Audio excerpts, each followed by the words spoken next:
নতুন একটা চাল দিল, হাতে মাটির উপরে যে দুধ, মাটির তলে ডবল, আরো ডবল মাটির তলে। এটা হলো দাবার নতুন চাল। হ্যাঁ, নতুন চাল। এইটাই হচ্ছে মাস্টার প্ল্যান। এই জন্যই বলা হয় ওনাকে মাস্টার মাইন্ড। উনি কি যে সে মানুষ, সারা বিশ্বের সেরা একটা মানুষ। রাষ্ট্রপতির চুপুকে ক্ষমতা থেকে সরিয়ে দেওয়ার সমস্ত পরিকল্পনা চূড়ান্ত হয়েছে। এখন ওনাকে বের করে এনে ওনাকে ক্ষমতাচ্যুত করে ওনার বিরুদ্ধে মামলা দেওয়া হবে এবং ওনাকে জেলে পড়া হবে। আমি ডক্টর ইউনূস আঙ্কেলকে বলতে চাই যে শুধু আওয়ামী লীগের কর্মসূচি নিষিদ্ধ করলে চলবে না, আওয়ামী লীগ যে দল সেই দলকে নিষিদ্ধ করতে হবে। বিএনপিকে বলতে চাই যে বিএনপি তোমরা আজকে এই দিনটা দেখে শিক্ষা নাও যে সতর্ক হয়ে যাও, তোমরা পালানোর সুযোগ পাবে না, আওয়ামী লীগ পেয়েছে। নরেন্দ্র মোদী যে কোনো সময় আততায়ীদের গুলিতে মারা যেতে পারেন। সে একটা ডেসপারেট পারসন, সে যা বলে সে তা করে থাকে। এমন একটি খারাপ ঘটনা গড়ার সম্ভাবনা আছে নরেন্দ্র মোদীর বেলায়ও। রাজনীতি 360 ডিগ্রি ঘুরে গেছে, অনেকে কল্পনা করতে পারেনি, অকল্পনীয় ঘটনা। শিল্পী এবং সাবেক এমপি মমতাজ গ্রেপ্তার হয়েছেন। বেশ কিছুদিন তিনি লুকোচুরি খেলছিলেন, লুকিয়েছিলেন। মমতাজের শিল্পীর ক্যারিয়ার যতটা উজ্জ্বল, রাজনৈতিক ক্যারিয়ার ততটা খারাপ। মানিকগঞ্জ 2 আসনের সাবেক সংসদ সদস্য এবং কণ্ঠশিল্পী মমতাজ বেগমকে রাজধানীর ধানমন্ডি এলাকা থেকে গ্রেফতার করেছে ডিবি পুলিশ। আসসালামু আলাইকুম প্রিয় দর্শক, বর্তমান সময়ের রাজনৈতিক প্রেক্ষাপট বা পরিস্থিতির উপর বিশ্লেষণ করে আপনাদের সামনে কিছু গুরুত্বপূর্ণ ভিডিও ফুটেজ নিয়ে হাজির হয়েছি। এমনকি দর্শক, আমি আশা করছি যারা ভিডিওটি অন করেছেন তারা সম্পূর্ণ ভিডিওটি মনোযোগ সহকারে দেখবেন, তাহলেই বুঝতে পারবেন ভিডিওর মূল রহস্য বা আসল ঘটনাগুলো। তো প্রিয় দর্শক, আমি আর বেশি কথা বাড়াতে চাই না, চলুন দেখে আসি আজকের সেই কাঙ্ক্ষিত ভিডিওগুলো। তবে তার আগে বলি, যারা এখনও চ্যানেলটি সাবস্ক্রাইব করেননি তারা চ্যানেলটি সাবস্ক্রাইব করে পাশে থাকা বেল আইকনটি বাজিয়ে দেবেন, আর যারা ইতিমধ্যে সাবস্ক্রাইব করে রেখেছেন তাদেরকে অসংখ্য ধন্যবাদ। তো চলুন দর্শক, একটা লাইক দিয়ে আমরা ধারাবাহিকভাবে সকল ভিডিওর বিস্তারিত আলোচনা দেখে আসি। আমি ডক্টর ইউনূস আঙ্কেলকে বলতে চাই যে শুধু আওয়ামী লীগের কর্মসূচি নিষিদ্ধ করলে চলবে না, আওয়ামী লীগ যে দল সেই দলকে নিষিদ্ধ করতে হবে। সেই দলকে নিষিদ্ধ করে তারপর মাটির সাথে পিষে ফেলতে হবে, যেন কিয়ামত পর্যন্ত ওরা বের হতে না পারে। আমি সেটা চাই। আমি আন্দোলনে ছিলাম এবং আছি, আমি থাকবো। আমি হাসনাত আঙ্কেলের সাথে আছি এবং সবার সাথে আছি। যারা যুগে যুগে অনেক অত্যাচারী হয়েছে, অত্যাচারী শাসক হয়েছে, তাদেরকে আল্লাহ শাস্তি দিয়েছে। যেরকম ফেরাউন, নমরুদ, তাদেরকেও কিন্তু আল্লাহ শাস্তি দিয়েছে। সেরকম ভাবে হাসিনাকেও আল্লাহ শাস্তি দিচ্ছে। আওয়ামী লীগ নিষিদ্ধ হয়ে যাওয়ার পর, তাকে মাটিতে পিষে ফেলার পরে তাদেরকে কঠিনভাবে শাস্তি দিতে হবে এবং তাদের যে দলদাস তাকে কঠিন শাস্তি দেওয়া হবে এবং তাদের দলের যে লিডার হাসিনা তাকে হচ্ছে শহীদ মিনার অথবা টিএসি যে কোনো একটা জায়গায় তাকে প্রকাশ্যে ফাঁসি দেওয়া হোক। আমি বিএনপিকে বলতে চাই যে বিএনপি তোমরা আজকে এই দিনটা দেখে শিক্ষা নাও যে আওয়ামী লীগ নিষিদ্ধ করলে আমরা কি করতে পারি। আওয়ামী লীগ পালানোর সুযোগ পেয়েছে, বা তোমরা পালানোর সুযোগ পাবে না, তোমরা হচ্ছে সতর্ক হয়ে যাও, তোমরা পালানোর সুযোগ পাবে না, আওয়ামী লীগ পেয়েছে। কারণ তারা যদি এরকম স্বৈরাচার হয় তাহলে তাদেরকে কি করা হবে, তাদেরকেও তাদের চেয়ে খারাপ অবস্থা করা হবে। আজকে এই দিনটা থেকে তাদেরকে শিক্ষা দিতে হবে। আমাকে কেউ শিখিয়ে দেয় না, আমি কারোর কাছ থেকে শিখে এই কথাগুলো বলি না। আমি নিজ থেকেই বলি, পড়াশোনা করি নিজ থেকে কথা বলার জন্য, অন্যদের কাছ থেকে শোনার জন্য। জীবনে বহুত মানুষের লগে চলছি, চোর, চোরটা, সাধু, শয়তান, ব্যাগের লগে চলছি। হাতের মতো আমি চালাক মানুষ দেখি নাই। এই মাহফুজের কথা কইতাছি। হাতে মাটির উপরে যে দূর, মাটির নিচে তদ্দুর, বুঝছেন নি? হাতে এক নতুন দাবার চাল মাইছি। একটা জিনিস খেয়াল করেন, এত বড় একটা দল আওয়ামী লীগ ওকে নিষিদ্ধ করে দিল। নিষিদ্ধের পরের দিন কি হওয়া উচিত ছিল বাংলাদেশে? চারিদিকে, অন্তত গোপালগঞ্জে তো কিছু হওয়া উচিত ছিল। কোনো আওয়াজ আছে চারিদিকে? কোনো আওয়াজ নাই। কারণ সাথে সাথে নতুন একটা চাল দিয়ে দিল দাবার, যে চালে সবাই নজর এদিকে চলে আসলো। এত বড় একটা দল নিষিদ্ধ করার জন্য সবাই সিদ্ধান্ত নিয়ে নিচ্ছে, সেটার কোনো প্রতিবাদ নাই, আওয়াজ নাই। হ্যাঁ, জ্বালাও পোড়াও বা অডিও কল কোনো কিচ্ছু নাই। কিন্তু সামনে চলে আসলো কি? জামাতে ইসলাম। ওরা বাংলাদেশ বিরোধী, ওরা ৭১-এ গণহত্যা করছে, ওদের বিচার হইতে হবে, এটা সামনে চলে আসলো। মানে নতুন একটা চাল দিল। চালটা কে দিল ভাই? মনে করেন আমি বাপ, আমার ছেলে দিছে চাল। আমি বাপ, আমার ছেলে। এই যে মাহফুজকে দেখেন না, হাতে ভাই নোয়াখাইলা মাল, হাতে মাটির উপরে যে দুধ, মাটির তলে ডবল, আরো ডবল মাটির তলে। দেখেন গত 50 বছর কেন, আমার মনে 54 বছরই তো ওনাদের বিচার হইতেছে। আওয়ামী লীগ সরকার তো বিচার করে ওনাদের অনেককেই তো ফাঁসিতে ঝুলাইছে। একটা বিচার আর কতদিন চলবে? 50 বছর তো হয়ে গেছে, তাই না? কিন্তু তারপরও কেন চাইলো? ওই যে এই জন্য চাইলো আমরা যেন এটা নিয়ে আলোচনা করি। এটা হলো দাবার নতুন চাল। হ্যাঁ, নতুন চাল। চোখে আঙুল দিয়ে দেখাই দিল। দেখেন আপনারা সুশীলরা যেটা ভাবতেছেন এই মুহূর্তে যে আওয়ামী লীগ নিষিদ্ধ হইলে জামাত হবে না কেন, সেটা আমি তুইলা ধরলাম সামনে। মেকিং গেম ভাই। একটা কথা মাথায় রাখেন আপনারা, নাহিদ ইসলামকে ইমাম হিসাবে পরিচয় করাই দিয়েছিল এনসিপি থেকে ইমাম হিসাবে পরিচয় করাই দিয়েছে না? আবার ওইখান থেকে যখন বাইর হয়, সরকারের ভিতর থেকে একজন বলছিল না, নেক্সট প্রধানমন্ত্রী বলছে না? কিছুদিন আগে হাসনাত আব্দুল্লাহ স্ট্যাটাস দিছে না শুভ জন্মদিন নেক্সট প্রধানমন্ত্রী বলছে না। দেখেন এরকম কিছু হইতে পারে, এটা আমার চিন্তা ভাবনা, ব্যক্তিগত চিন্তা ভাবনা। জামাত নিজেও জানে যে আমাদেরকে ভালোবাসে ইসলামিক মাইন্ডের সবাই, ঠিক আছে, কিন্তু এই দেশে সুশীল সমাজ যত আছে যারা আধুনিক একটা রাষ্ট্র দেখতে চায় তারা তো আমাদের দাড়ি টুপি পছন্দ করে না। আমরা যদি ক্ষমতায় আসি সারা বিশ্বে তারা বইলা দাঁড়াইবে বাংলাদেশ জঙ্গিদের মতো হয়ে গেছে, বাংলাদেশ পাকিস্তানের মতো হয়ে গেছে, বাংলাদেশ আফগানিস্তানের মতো হয়ে গেছে, অনেক রকম সিল ছাপ্পড় মারতে থাকবে। তার মানে কি এরকম একটা মাস্টার প্ল্যান হইতে পারে না? আচ্ছা ঠিক আছে, আমাদের দোষটা আমরা সামনে তুলে ধরি, তাহলে ওই যে আওয়ামী লীগ নিষিদ্ধ হয়ে গেছে ওই আওয়াজটা বন্ধ হয়ে যাবে। নিষিদ্ধ হওয়ার 24 ঘন্টার মধ্যে এই বাণী চলে আসলো যে এই যে দেখেন জামাত আরেকজন আছে তাদেরকে নিষিদ্ধ করতে হবে। তার মানে কি ব্যালেন্স করে ফেলাইলো। আপনারা এখন বলতে পারবেন না যে এই সরকার অন্যায় করছে আওয়ামী লীগকে নিষিদ্ধ করে, এখন নিষিদ্ধ প্রশ্ন চলে আসছে জামাতেরও তো, তাই না? ব্যালেন্স হয়ে গেল। কিন্তু এই জামাতের নিষিদ্ধ হবে কি হবে না এইসব নিয়ে আগামী 3 মাস 4 মাস চলে যাবে। একটা টাইমে এমন হইতে পারে জামাত নতুন নাম নিয়ে আসতে পারে, আগের জামাত মুছে ফেলতে পারে, আবার এমনও হইতে পারে যেভাবে আছে এইভাবে থাকবে, কিন্তু সামনে ঠেলা দিবে কিন্তু এনসিপি কে সামনে রাখা মুরব্বীরা পিছনে থাকবে এবং মুরব্বীরা পরামর্শ দিবে, নতুন জেনারেশন দেশ চালাবে। তখন তার কেউ কইতে পারবেন না যে ওই যে জঙ্গিদের হাতে দেশ চলে গেল, আফগানিস্তান হয়ে গেল, পাকিস্তান হয়ে গেল, এই কথাগুলো কেউ বলতে পারবেন না। এইটাই হচ্ছে মাস্টার প্ল্যান। এই জন্যই বলা হোক ওনাকে মাস্টার মাইন্ড। ওই যে বিদেশি নিয়ে পরিচয় করাই দিছিল, কে পরিচয় করাই দিছিল? উনি কি যে সে মানুষ, সারা বিশ্বের সেরা একটা মানুষ, না বুঝাই আমেরিকার মতো জায়গা দিয়া মাস্টার মাইন্ড করে পরিচয় করাই দিবে, একেবারে না বুঝাই।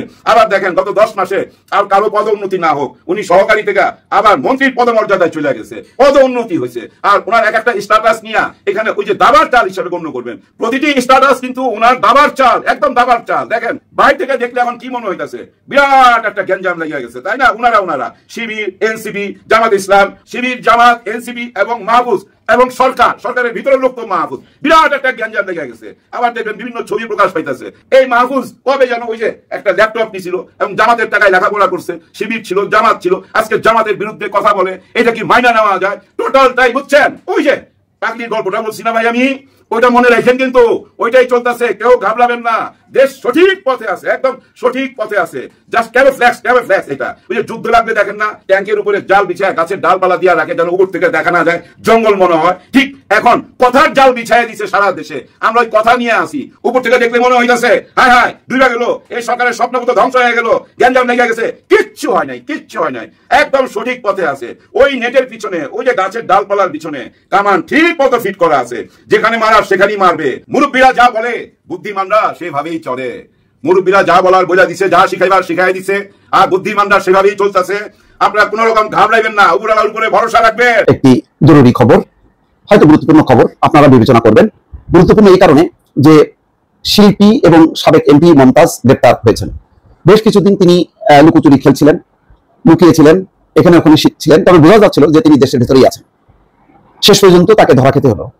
দর্শক, আমি এর আগেও বলেছি যে এটা একদিকে সঠিক যে আওয়ামী দোসর হিসাবে তাকে গ্রেপ্তার করা, আবার আরেক দিক থেকে দেখেন দুর্ভাগ্য এই যে এক সময়ের মমতাজ কোকিলকণ্ঠী বলা হতো, সেই কোকিলকণ্ঠী মমতাজ এখন স্বৈরাচারের দোসর হিসাবে গ্রেপ্তার হলেন। একসময় তুমুল জনপ্রিয় মমতাজ শেষ বেলায় নাই হয়ে গেল। কোথায় গান, কোথায় শিল্প? এখন তাকে ডিবি অফিসে, যাই না কালকে আদালতে হাজির করার পর তিনি কারাগারে ঢুকবেন নাকি জামিনে বাইরে থাকবেন পরিষ্কার না। তবে এখন যা রাজনৈতিক পরিস্থিতি তাতে কারাগারে থাকার সম্ভাবনাই বেশি। মমতাজের শিল্পীর ক্যারিয়ার যতটা উজ্জ্বল, রাজনৈতিক ক্যারিয়ার ততটা খারাপ। সবচেয়ে দুঃখজনক ছিল বিদ্যুৎ নিয়ে, যখন কি চরম বিদ্যুৎ সংকট, তখন বিদ্যুৎ নিয়ে প্রধানমন্ত্রীকে উদ্দেশ্য করে তিনি নানা রকম গান গাইতেন, সংসদ মাতিয়ে রাখতেন।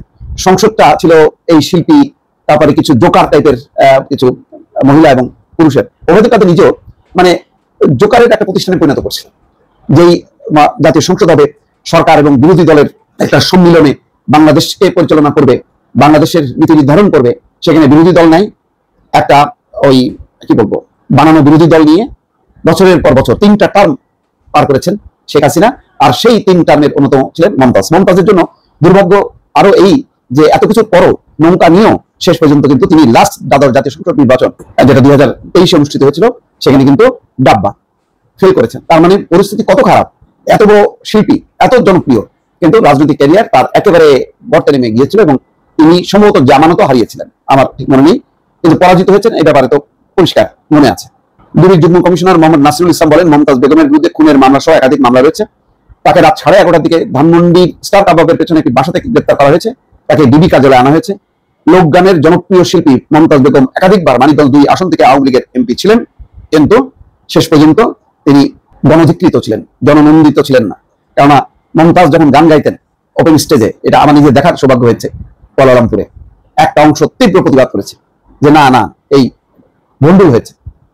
একটা গানের ক্যারিয়ারকে ধ্বংস করে মমতাজ যেমন আওয়ামী লীগের এমপি হয়েছে, ঠিক তেমনি দেখেন মাশরাফি, তেমনি সাকিব আল হাসান নিজেদের খেলোয়াড় জীবনের ধ্বংস করে তারা আওয়ামী লীগের সেই নৌকা মার্কা নিয়ে নির্বাচন করে এমপি হয়েছেন। এমপি হওয়ার খায়েশ পূরণ করতে যে তারা শিল্প সত্তাকে, বাংলাদেশের গণতান্ত্রিক চেতনা, বাংলাদেশের সুষ্ঠু নিরপেক্ষ নির্বাচন, সবার অংশগ্রহণের একটি রাজনীতি, একটি অংশগ্রহণমূলক যেই রাজনীতি এবং নির্বাচন, সবকিছুর কবর রচনা করেছে যেই আওয়ামী লীগ তাদের দোসরে পরিণত হয়েছে। এইসব শিল্পীরা যেখানে তাদের প্রতিবাদ করার কথা, সেখানে তারা উল্টা আরো চামচামি গোলামি করে মানে শিল্প সত্তার, খেলোয়াড় সত্তার, সব গণতান্ত্রিক চিন্তা চেতনার ধ্বংস করেছে। দর্শক, পাকিস্তানের কাছে ভারত হেরে গিয়ে নরেন্দ্র মোদী যে কোনো সময় আততায়ীদের গুলিতে মারা যেতে পারেন। পাকিস্তানের কাছে ভারতের এই পরাজয়ের কারণ কি?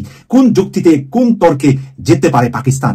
কেন ভারতের কাছে এত শক্তিশালী ফ্রান্সের রাফেল থাকার পরে সেই রাফেল ধ্বংস করে দিয়েছে পাকিস্তান, ভারত কেন জিততে পারলেন না? আর ভারতের অহংকারের একটা বড় বিষয় ছিল তাদের কাছে রয়েছে পর্যাপ্ত পরিমাণ রাফেল যুদ্ধ বিমান, আর সেই রাফেল যুদ্ধ বিমানগুলা কিভাবে ধ্বংস হলো পাকিস্তানের হাতে। দর্শক, সেই বিষয়ে জানা গেছে যে পাকিস্তান, চায়না এবং টার্কি মিলে তারা ইনভিজিবল নেটওয়ার্ক সিস্টেমে আটকিয়ে দিয়েছে সকল ভারতীয় যুদ্ধ বিমানগুলাকে। ইনভিজিবল নেটওয়ার্ক সিস্টেমটা কি? আপনি অনেকেই কিছুটা জানি যে আমরা যখন বাংলাদেশ থেকে আকাশে প্লেনে উঠি, এটা লন্ডন আসবে বা রিয়াদ আসবে, জেদ্দা যাবে, যেখানেই যাবে, সেটা একটা নেটওয়ার্ক সিস্টেমে যায়। সেই নেটওয়ার্ক সিস্টেমটা কন্ট্রোল রুম থেকে কন্ট্রোল করা হয়, তাদেরকে ফ্লাইট নাম্বার দেওয়া হয়, রুট নাম্বার দেওয়া হয়, বিভিন্ন সিস্টেমের সাথে তারা জড়িত থাকে পাইলটরা। এবং যুদ্ধের প্রত্যেকটা বিমান, ধরুন ইন্ডিয়া থেকে 40টা ফ্লাইট উঠেছে পাকিস্তান যাবে, এই 40টার ভিতরে একে অপরের সাথে একটা নেটওয়ার্ক সিস্টেম থাকে এবং সেন্ট্রালি সেই নেটওয়ার্ক সিস্টেমটা কন্ট্রোলে থাকে এবং কন্ট্রোল রুমের সাথে প্রত্যেকটা পাইলটের কথা হয় যুদ্ধে পরিচালনার ক্ষেত্রে সে কে কোন অবস্থায় আছে, কে কাকে কখন কিভাবে সাহায্য করবে। এই যখনই ভারত থেকে আকাশে উঠে পাকিস্তানের দিকে রওনা দিচ্ছে যুদ্ধ বিমানগুলা, তখনই চায়না এবং পাকিস্তান, তুরস্ক মিলে তারা এই যে নেটওয়ার্ক সিস্টেমটাকে ব্লক করে দিয়েছে। ভারতের নেটওয়ার্ক সিস্টেমটাকে ব্লক করে দেওয়ার কারণে একটি প্লেনের সাথে আরেকটি প্লেনের কোনো যোগাযোগ বা কোনো সম্পর্ক করতে পারেন নাই। সেই কারণে ওই ফাঁকে আকাশ রানী নামক এক বোন পাকিস্তানের আমরা দেখতে পেলাম যে ইতিমধ্যে সে বড় মাপের সম্মাননা অর্জন করেছে। সে এট এ টাইম 3টা রাফেলকে ফেলে দিয়েছে, কারণ ওদের ভিতরে তো নেটওয়ার্ক সিস্টেম নাই। তখন পাকিস্তানের তো প্রত্যেকের সাথে নেটওয়ার্ক সিস্টেম আছে, এদের যুগসাজ আছে। এটা একেবারে এভাবেও আমরা বলতে পারি, ওয়ার্ল্ড কাপ ফুটবল খেলা আমরা দেখছি, 11 জন হয়তো ব্রাজিল আর 11 জন আর্জেন্টিনা। এখন হঠাৎ করে যদি খেলার মাঝখানে যদি আর্জেন্টিনার দলের চোখে মুখে কিছু না দেখে ধুলা পড়ে যায় চোখের মধ্যে, তখন খেলায় কি তাদের জেতার কোনো সম্ভাবনা থাকবে? বা প্রতিপক্ষ ব্রাজিলের যদি এরকমটা হয়, তাহলে কি ব্রাজিল জিততে পারবে না, কারণ তখন তারা নিজেরা অন্ধ হয়ে গেছে। এখন বল তাদের সামনে দিয়ে যাচ্ছে না পিছন দিক দিয়ে যাচ্ছে, কিভাবে যাচ্ছে সেটাই তারা দেখতে পাচ্ছে না। সেই সিস্টেমই পাকিস্তান বিজয়ী অর্জন করেছে ভারতের সাথে। পাকিস্তানের কাছে নরেন্দ্র মোদী হেরে গিয়ে এখন তার জীবন যাচ্ছে শঙ্কার মধ্যে। ভারতীয়দের মধ্যে কেউ কেউ উগ্র আছে, অনেক উগ্রতা এর আগে ভারতীয় অনেক রাষ্ট্রনায়কদের কপালে কিন্তু খারাপ ঘটেছে। এমন একটি খারাপ ঘটনা গড়ার সম্ভাবনা আছে নরেন্দ্র মোদীর বেলায়ও। যে কোনো সময় আততায়ীদের কাছে জীবন যেতে পারে নরেন্দ্র মোদীর, কারণ ভারতের লোকেরা এটা মেনেই নিতে পারছে না এরকম ভাবে ভারতের পরাজয় হবে। আর সেই যুদ্ধটা কেন নরেন্দ্র মোদী নিজ থেকে আগিয়ে গিয়ে পাকিস্তানের সাথে করলেন? প্রিয় দর্শক, এর আগে ইন্দিরা গান্ধী একটা ভুল করেছিলেন, পাঞ্জাবের শিখদের উপরে নির্যাতন করে সেখানে শিখ নেতা তার দেহরক্ষীর কাছেই ইন্দিরা গান্ধী মারা গিয়েছিলেন। তার ছেলে রাজীব গান্ধী আবার সেই আমরা শ্রীলঙ্কার তামিলদের সাথে খারাপ সম্পর্কের কারণে আমরা দেখতে পেয়েছি যে সেই তামিলদের হাতেই তার ছেলে রাজীব গান্ধী মারা গিয়েছিলেন। তাই ভারতের এই ঘটনা কিন্তু নতুন নয়, পুরান ঘটনা যে ভারতের ভিতরে উগ্র মানুষ রয়েছে, বিভিন্ন জাতি বর্ণ ধর্মের মানুষ রয়েছে, তারা কিছুতেই মেনে নিতে পারছে না, হিন্দু উগ্রবাদীরা কিছুতেই মেনে নিতে পারছে না পাকিস্তানের সাথে ভারতের এই। আমি আশা করছি সম্পূর্ণ ভিডিওগুলো মনোযোগ সহকারে দেখেছেন। সেই সাথে ভিডিওর কোনো তথ্য বা মতামত থাকলে কমেন্ট বক্সে জানিয়ে যাবেন। আজকের মতন এখানে শেষ করছি, ফিরে আসছি আগামী দিনে অন্য কোনো টপিকস নিয়ে। সে পর্যন্ত ভালো থাকবেন, আল্লাহ হাফেজ।